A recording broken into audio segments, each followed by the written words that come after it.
Mitologi Mesir adalah himpunan mitos-mitos dari Mesir kuno yang melukiskan tindakan-tindakan para dewa Mesir sebagai sarana untuk memahami dunia. Keyakinan-keyakinan yang terkandung dalam mitos-mitos ini merupakan bagian penting dalam agama Mesir kuno. Menurut masyarakat Mesir kuno, dewa dan dewi memiliki peran dan fungsi yang berbeda dalam mitologi mereka. Dewa-dewi tersebut digambarkan dalam berbagai bentuk, seperti manusia dengan kepala hewan atau hewan dengan kepala manusia. Dan mereka dipuja oleh orang Mesir sebagai penguasa alam semesta dan pemberi berkah. Dan inilah beberapa daftar dewa dan juga dewi Mesir kuno. Osiris. Osiris adalah dewa penting dan kuat dalam mitologi Mesir kuno. Sebagai dewa dunia bawah, akhirat dan juga orang mati. Dia memiliki otoritas atas dunia orang mati dan peralihan jiwa setelah kematian.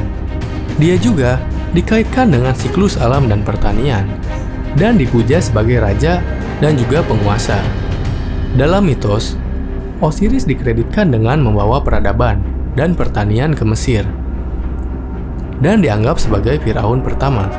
Akibatnya, dia dipandang sebagai penguasa yang kuat dan juga baik hati, dan dipuja sebagai dewa keadilan, keseimbangan, dan juga ketertiban.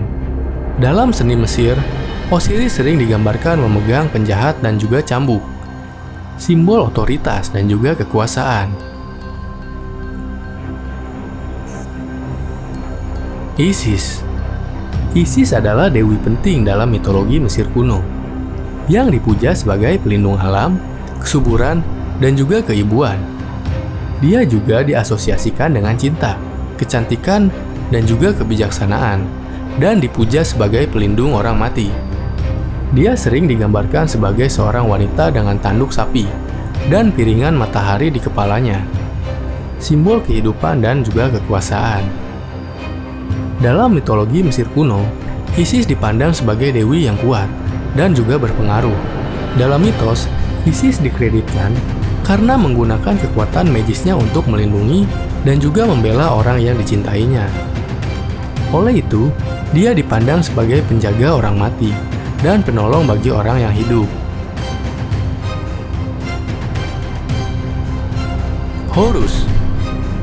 Dalam mitologi Mesir kuno, Horus adalah dewa yang kuat, yang diasosiasikan dengan langit, kerajaan, dan juga perlindungan.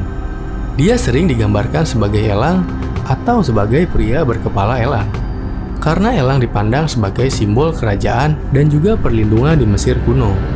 Menurut mitos, Horus adalah putra dewa Osiris dan dewi Isis, dan lahir setelah ayahnya dibunuh oleh pamannya Set.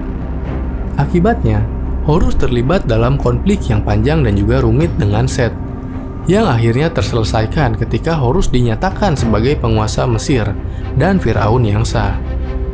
Dalam mitologi Mesir, Horus dipandang sebagai dewa yang kuat dan baik hati yang melindungi rakyat Mesir dari musuh mereka, serta menjaga ketertiban dan juga keseimbangan di dunia.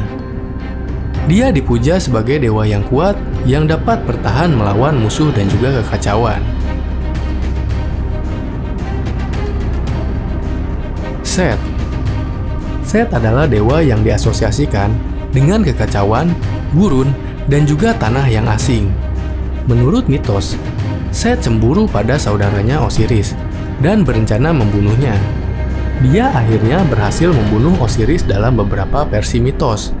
Dia menipu Osiris untuk meletakkan dalam peti mati, dan kemudian menutupnya lalu mengambil alih tahta Mesir. Namun, istri Osiris, yaitu Isis, mampu membangkitkan Osiris dan mengandung seorang putra, yaitu Horus, yang pada akhirnya akan mengalahkan Set dan merebut kembali tahta. Alhasil, Set sering digambarkan sebagai penjahat dalam mitologi Mesir. Meskipun demikian, ia juga dipuja sebagai dewa kekuatan dan juga kejantanan, dan diasosiasikan dengan padang pasir dan juga tanah asing. Hathor. Dewi Hathor biasanya digambarkan sebagai sapi, sebagai wanita dengan kepala sapi, atau sebagai wanita dengan telinga sapi. Hathor mewujudkan keibuan dan juga kesuburan, dan diyakini bahwa dia melindungi wanita saat melahirkan.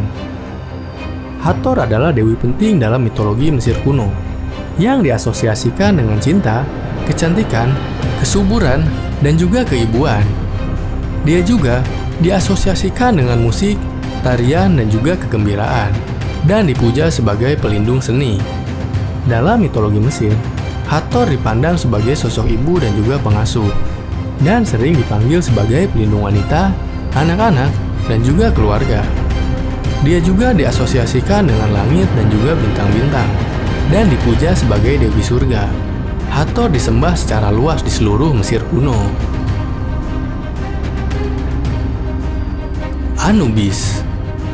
Anubis adalah dewa penting dalam mitologi Mesir kuno, yang dikaitkan dengan alam baka, kematian, dan proses penguburan. Dia biasanya digambarkan sebagai pria berkepala serigala atau anjing, karena hewan ini dikaitkan dengan kuburan dan proses mumifikasi di Mesir kuno. Dalam mitos, Anubis bertanggung jawab untuk menimbang kebaikan dan keburukan manusia yang telah meninggal. Dia adalah dewa kebenaran dan juga keadilan. Dewa Anubis yang menentukan apakah mereka layak memasuki alam baka dan penuntun menuju alam baka. Ra. Ra adalah dewa matahari Mesir kuno yang dipuja sebagai pencipta alam semesta dan juga sumber kehidupan di bumi. Dia biasanya digambarkan sebagai seorang pria dengan kepala elang yang di atasnya ada piringan matahari. Dalam mitologi Mesir, Ra dipandang sebagai dewa yang paling kuat dan juga penting, dan disembah di seluruh negeri. Ra juga diasosiasikan dengan siklus terbit dan juga terbenam harian matahari. Ra diasosiasikan dengan kehangatan, kehidupan, dan juga kesuburan, dan dipuja sebagai dewa yang baik hati dan juga murah hati. Meskipun kepercayaan agama Mesir kuno telah lama hilang, namun warisan mereka dalam bentuk mitologi dan seni masih dihargai dan dipelajari hingga saat ini. Dewa-dewa Mesir yang terkenal seperti Ra, Osiris, dan Anubis memiliki daya tarik yang kuat dan menginspirasi seniman dan penulis di seluruh dunia. Kita dapat mempelajari banyak hal dari kepercayaan agama Mesir kuno, termasuk cara-cara memahami dunia yang lebih besar dan kompleks. Demikian pembahasan video kali ini, and see you in the next video.